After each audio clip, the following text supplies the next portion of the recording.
Hi, I'm Quinn Kellner. I'm Park Superintendent at Jones Confluence Point State Park and also for the eastern section of the Katy Trail. And today I am next to the Missouri River in St. Charles and also right next to Katy Trail as well.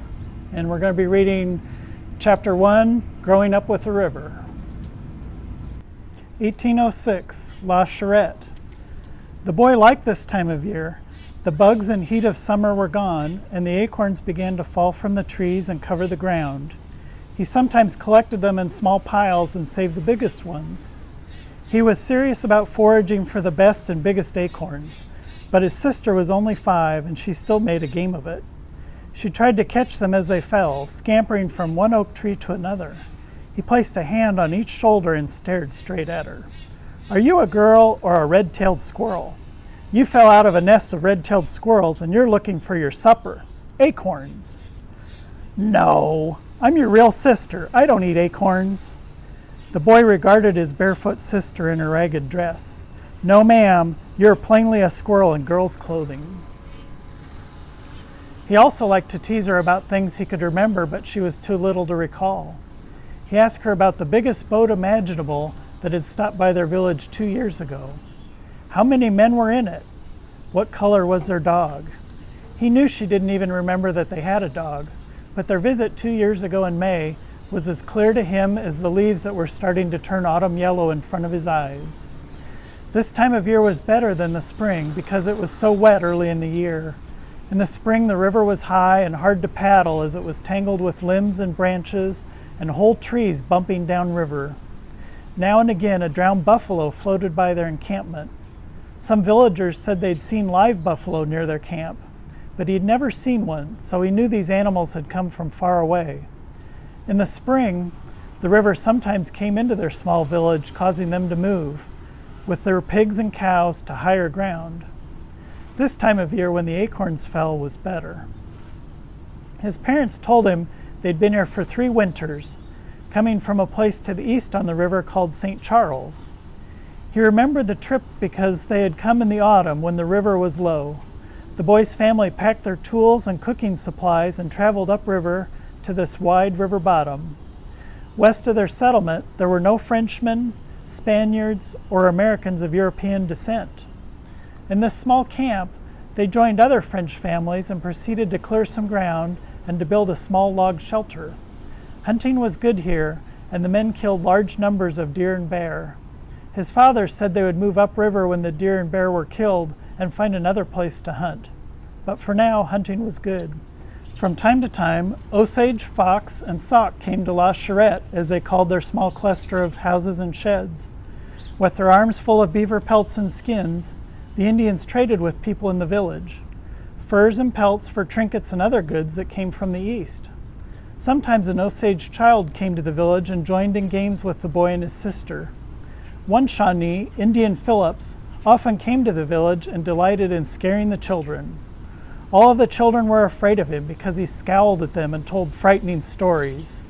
An expert hunter and tracker, he even knew the great explorer Daniel Boone, who had lived in the hills to the east and was said to have hunted with him. At this time of year, the boy and his sister began to gather firewood from the river's edge. Soon the cooking fires would blaze day and night for warmth, keeping the wolves farther away from camp. 5 days ago, a party of white men came down the river in a white pirogue and several canoes.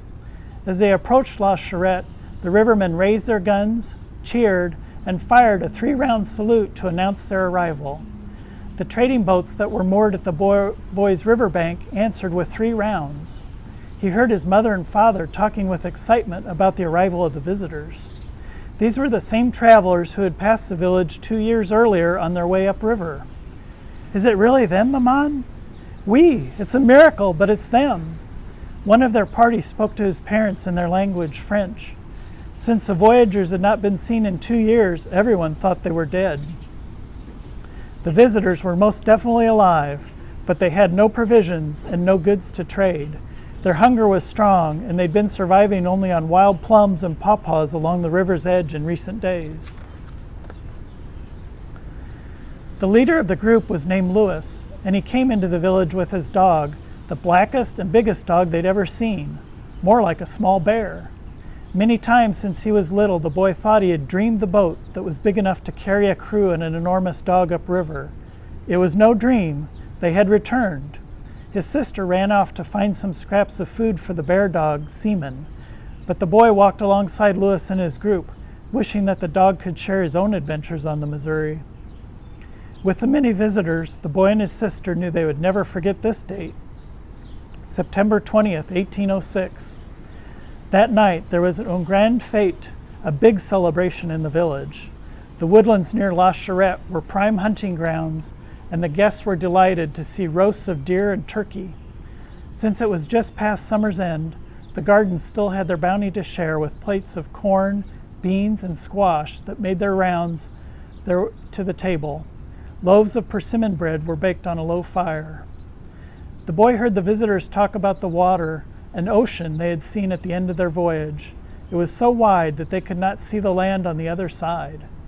Fish in the ocean were as big as their boat.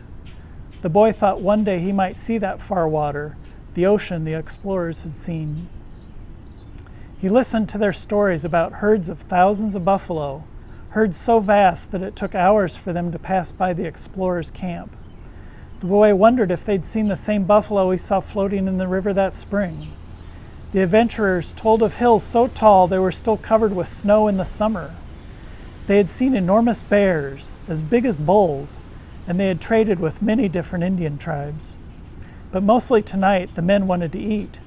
They'd been paddling hard for days so they could return to St. Louis where they had begun their journey. More than 850 days into their journey, they were ready to get home.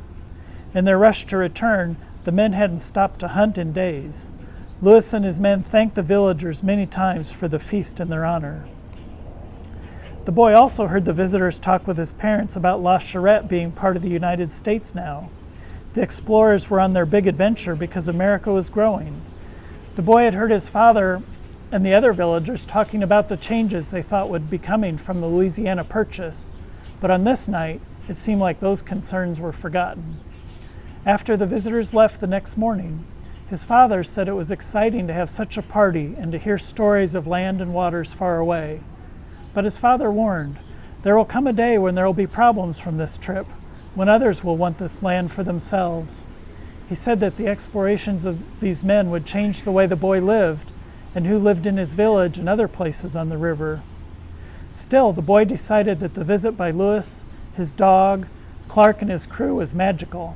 In the spring, he would plant the largest acorn he could find on the hillside overlooking the village, where he had first seen the men in the boat arrive.